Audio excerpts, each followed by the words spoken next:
નમસ્કાર. આજના વિડીયોમાં તમારું સ્વાગત છે.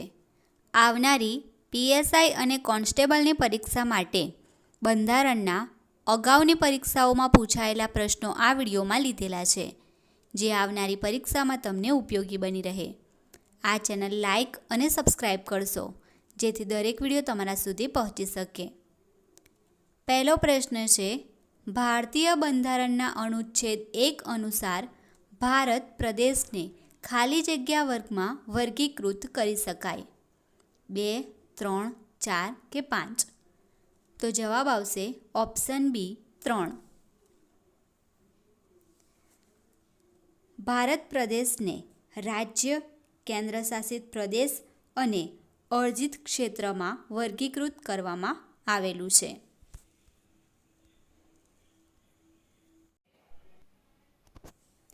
બીજો પ્રશ્ન છે, ભારતીય બંધારણના કયા અનુચ્છેદ હેઠળ તમામ વ્યક્તિઓ અંતરાત્માની સ્વતંત્રતા અને મુક્તપણે કોઈપણ ધર્મનો સ્વીકાર, પાલન અને પ્રચાર કરવા સમાન અધિકાર ધરાવે છે?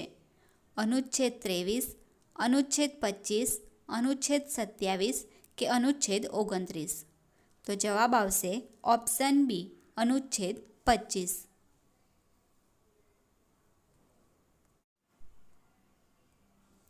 ત્રીજો પ્રશ્ન છે, મૂળભૂત ફરજોમાં 11મી મૂળભૂત ફરજ કયા બંધારણીય સુધારાથી ઉમેરવામાં આવી?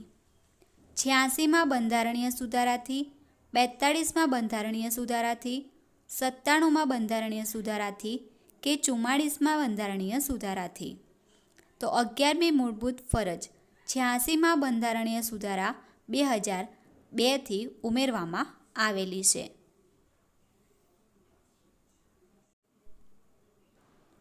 ચોથો પ્રશ્ન છે, બંધારણીય મૂળભૂત અધિકારોને સ્થગિત કરવાની સત્તા કોની પાસે છે? સર્વોચ્ચ ન્યાયાલય, ઉચ્ચ ન્યાયાલય, રાષ્ટ્રપતિ કે સંસદ? તો બંધારણીય મૂળભૂત અધિકારોને સ્થગિત કરવાની સત્તા રાષ્ટ્રપતિ પાસે છે.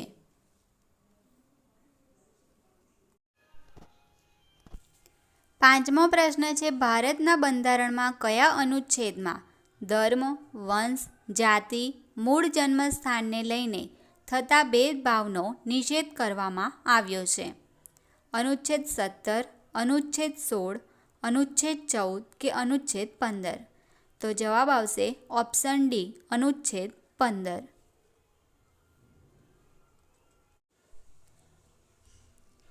છઠ્ઠો પ્રશ્ન છે, ભારતીય સિવિલ સર્વિસ એટલે કે ICSમાં સફળ થનાર પ્રથમ ભારતીય કોણ હતા?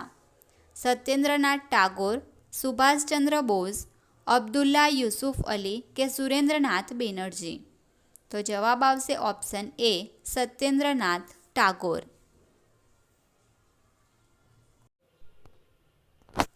સાતમો પ્રશ્ન છે, ભારતીય મંત્રીમંડળ વ્યવસ્થા એટલે કે પોર્ટફોલિયો પદ્ધતિના જનક કોણ હતા? Lord Macaulay, lord Mountbatten, lord William Bentinck, lord canning? તો પોર્ટફોલિયો પદ્ધતિના જનક હતા ઓપ્શન ડી લોર્ડ કેનિંગ.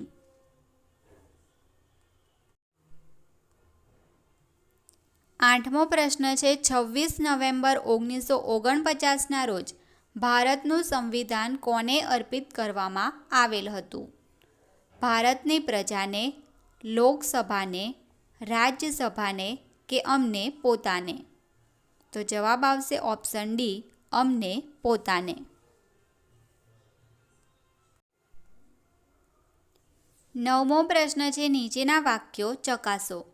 પહેલું છે, ભારતના સંવિધાનમાં 43મો અને 87મો સુધારો કરીને સંવિધાનમાં મૂળભૂત ફરજો દાખલ કરવામાં આવેલ છે. બીજું વિધાન છે, ભારતના સંવિધાનની કલમ 52 માં મૂળભૂત ફરજોની ચર્ચા કરવામાં આવેલ છે. તો આપેલ બંને વિધાનો યોગ્ય નથી. તો જવાબ આવશે ઓપ્શન સી.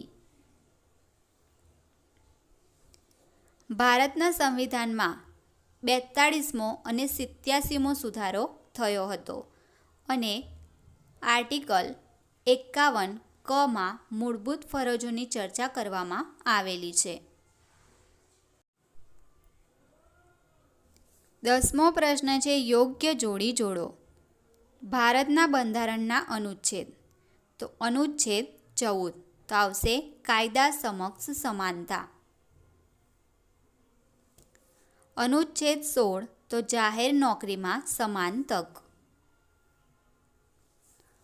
અનુચ્છેદ 40 તો ગ્રામ પંચાયતોની રચના.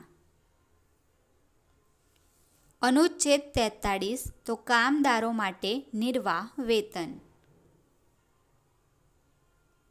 તો જવાબ આવશે ઓપ્શન સી.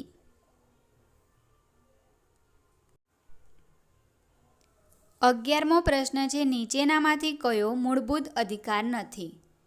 ઓપ્શન એ બંધારણીય ઇલાજોનો અધિકાર, ઓપ્શન બી સમાનતાનો અધિકાર, ઓપ્શન સી બંધુત્વ અને ન્યાયનો અધિકાર, ઓપ્શન ડી શિક્ષણ અને સાંસ્કૃતિક અધિકાર.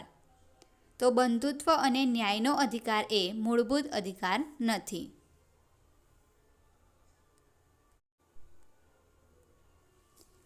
12મો પ્રશ્ન છે ભારતના સાર્વભૌમત્વ, એકતા અને અખંડિતતાની રક્ષા કરી તેને જાળવી રાખવી આ જોગવાઈ નીચેનામાંથી શામાં છે? બંધારણમાં, રાજ્યનીતિ નિર્દેશક તત્વોમાં, મૂળભૂત અધિકારોમાં કે મૂળભૂત ફરજોમાં? તો જવાબ આવશે ઓપ્શન ડી મૂળભૂત ફરજોમાં.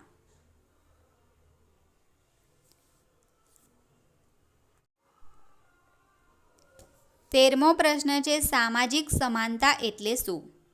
અસ્પૃશ્યતા નિવારણ, બંધારણીય ઇલાજોનો અધિકાર, સ્ત્રી પુરુષ બંનેને આજીવિકા માટે પર્યાપ્ત સાધનો પૂરા પાડવા અને સામાજિક ભેદભાવનો અભાવ. તો જવાબ આવશે ઓપ્શન ડી સામાજિક ભેદભાવનો અભાવ.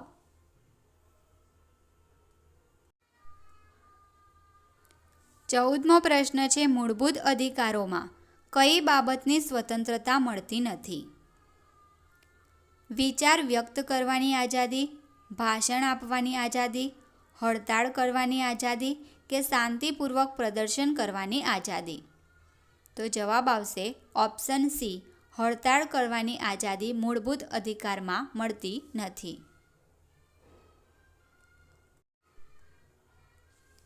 15મો પ્રશ્ન છે કયા અધિનિયમથી વહીવટના તમામ વિષયોને કેન્દ્ર યાદી, રાજ્ય યાદી અને સંયુક્ત યાદી અને 3 સૂચિઓમાં વહેંચવામાં આવ્યા?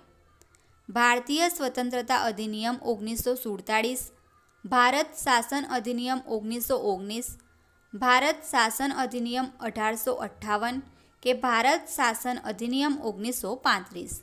તો જવાબ આવશે ઓપ્શન ડી ભારત શાસન અધિનિયમ 1935.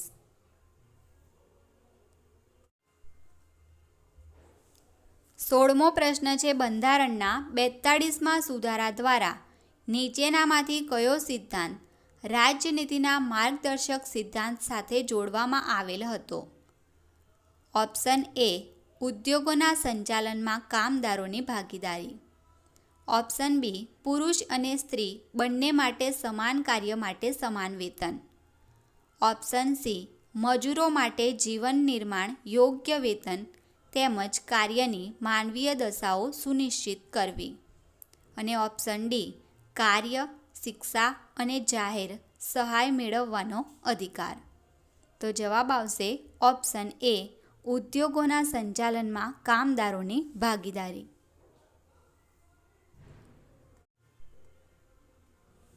17મો પ્રશ્ન છે ભારતીય બંધારણ અંતર્ગત નીચેના પૈકી કયું મૂળ કર્તવ્ય નથી? જાહેર મિલકતનું રક્ષણ કરવું, બંધારણ પ્રત્યે નિષ્ઠાવાન રહેવું અને આદર્શોનું સન્માન કરવું, વૈજ્ઞાનિક મનોવલણ વિકસિત કરવા અને જાહેર ચૂંટણીમાં મતદાન કરવું? તો જવાબ આવશે ઓપ્શન ડી જાહેર ચૂંટણીમાં મતદાન કરવું મૂળ કર્તવ્ય નથી.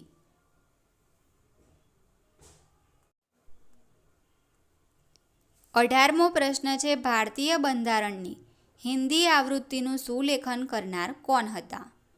Option A Beohar Ram Manohar Sinha, option B Vasant Krishna Vaid, option C Nandlal Bose, option D Prem Behari Narayan Raizada? તો તો જવાબ આવશે ઓપ્શન બી વસંત કૃષ્ણ વૈદ.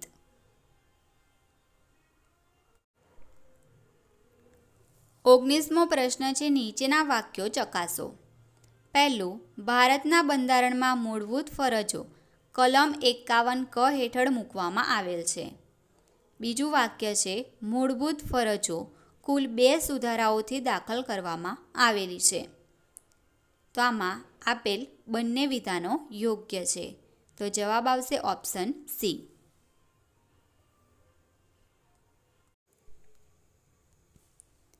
20મો પ્રશ્ન છે, રાજ્ય સેવાઓમાં ન્યાયતંત્રને કારોબારી તંત્રથી અલગ કરવા રાજ્ય પગલાં ભરશે. આ જોગવાઈ બંધારણની કઈ કલમમાં દર્શાવેલ છે? અનુચ્છેદ 47, અનુચ્છેદ 48, અનુચ્છેદ 50 કે અનુચ્છેદ 51?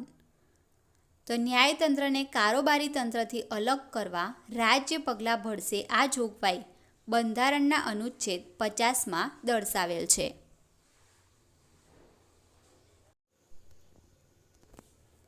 21મો પ્રશ્ન છે, રાજ્યનીતિના માર્ગદર્શક સિદ્ધાંતોને ધ્યાને લેતા રાજ્યએ કરવાના કાર્યો અને તે અંગેની કલમની જોડીઓ પૈકી કઈ જોડી યોગ્ય નથી? ઓપ્શન એ કલમ 40 સમાન ન્યાય અને મફત કાનૂની ન્યાય. ઓપ્શન બી કલમ 41 કામ, શિક્ષણ અને અમુક પ્રસંગે જાહેર સહાય મેળવવા બાબતે.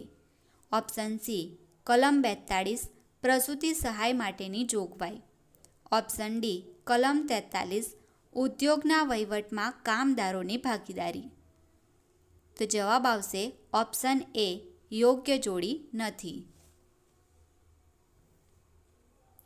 સમાન ન્યાય અને મફત કાનૂની ન્યાય એ અનુચ્છેદ 39 એમાં આપેલું છે. 22મો પ્રશ્ન છે, નીચેના વાક્યો ચકાસો. પહેલું, ભારતના સંવિધાનમાં ભાગ 4માં રાજ્યનીતિના માર્ગદર્શક સિદ્ધાંતો દર્શાવેલ છે. બીજું, આ જોગવાઈઓનું અમલીકરણ માટે ન્યાયાલયમાં દાદ માગી શકાય છે. ત્રીજું, કાયદા ઘડતી વખતે રાજ્યનીતિના માર્ગદર્શક સિદ્ધાંતોનો અમલ કરવો જરૂરી છે. તો આપેલ વાક્યોમાં પહેલું અને ત્રીજું વાક્ય યોગ્ય છે. તો જવાબ આવશે ઓપ્શન સી.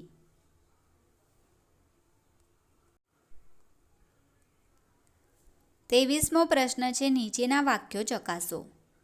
પહેલું, કલમ 32થી બંધારણ દ્વારા જે અધિકારો આપવામાં આવેલ છે તેના અમલ માટે ઉચ્ચતમ ન્યાયાલય પાસે દાદ માગી શકાય છે.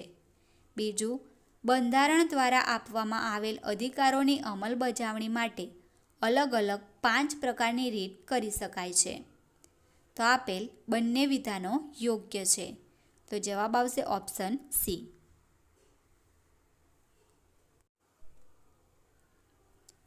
24મો પ્રશ્ન છે, ભારતના બંધારણની કલમ અને તેની વિગતો યોગ્ય રીતે ગોઠવો.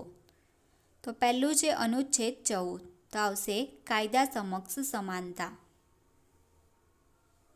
બીજું છે અનુચ્છેદ 16, તો જાહેર નોકરીમાં સમાન તક. ત્રીજું છે અનુચ્છેદ 21, તો આવશે જીવન સ્વતંત્રતાનું રક્ષણ. અનુચ્છેદ 23, તો મનુષ્ય વેપાર પર પ્રતિબંધ. જવાબ આવશે ઓપ્શન ડી.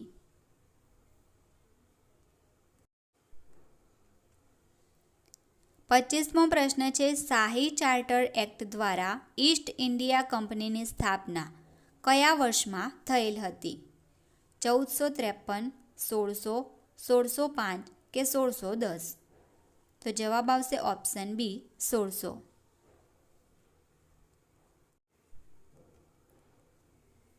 26મો પ્રશ્ન છે, ભાષા આધારિત રાજ્યની રચનાની માંગ પર પુનર્વિચાર કરવા માટે ધ સ્ટેટ રીઓર્ગેનાઇઝેશન કમિશનની રચના 1953માં કરવામાં આવી હતી, જેનું નેતૃત્વ ખાલી જગ્યાએ કર્યું હતું.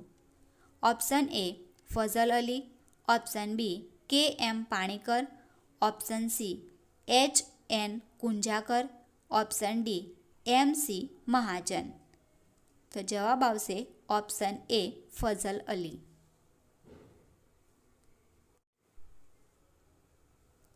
27મો પ્રશ્ન છે, ભારતીય બંધારણની કઈ કલમ બાળકોને જોખમવાળી નોકરીમાં રાખવાનો પ્રતિબંધ ફરમાવે છે?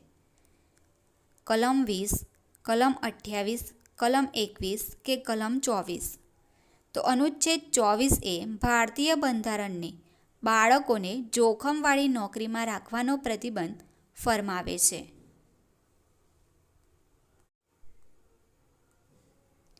28મો પ્રશ્ન છે, નીચે આપેલા પૈકી કયા વિધાનો ભારતના બંધારણની કલમ 28 અનુસાર સત્ય છે? પહેલું, સંપૂર્ણપણે રાજ્યના ભંડોળથી નિભાવાતી શૈક્ષણિક સંસ્થામાં કોઈપણ પ્રકારનું ધાર્મિક શિક્ષણ આપી શકાશે નહીં. બીજું, રાજ્યએ માન્ય કરેલી અથવા રાજ્યના નાણાંમાંથી સહાય મેળવતી શૈક્ષણિક સંસ્થામાં શિક્ષણ લેતી કોઈ વ્યક્તિને તેવી સંસ્થામાં અપાતા ધાર્મિક શિક્ષણમાં ભાગ લેવાની અથવા એવી સંસ્થામાં ચલાવાતી કોઈપણ ધાર્મિક ઉપાસનામાં હાજર રહેવાની ફરજ પાડી શકાશે નહીં. તો આપેલ બંને વિધાનો સત્ય છે.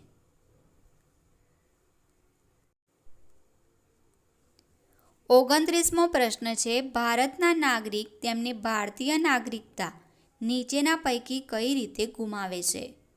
સ્વૈચ્છિક પરિત્યાગની રીતે, સમાપ્તિથી, છીનવી લેવાથી કે ઉપરોક્ત તમામ? તો જવાબ આવશે ઓપ્શન ડી, ઉપરોક્ત તમામ.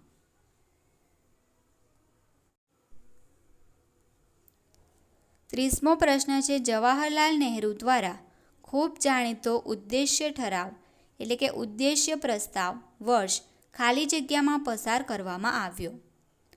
1945, 1946, 1947, 1949? તો ઉદ્દેશ્ય પ્રસ્તાવ વર્ષ 1946માં પસાર કરવામાં આવ્યો.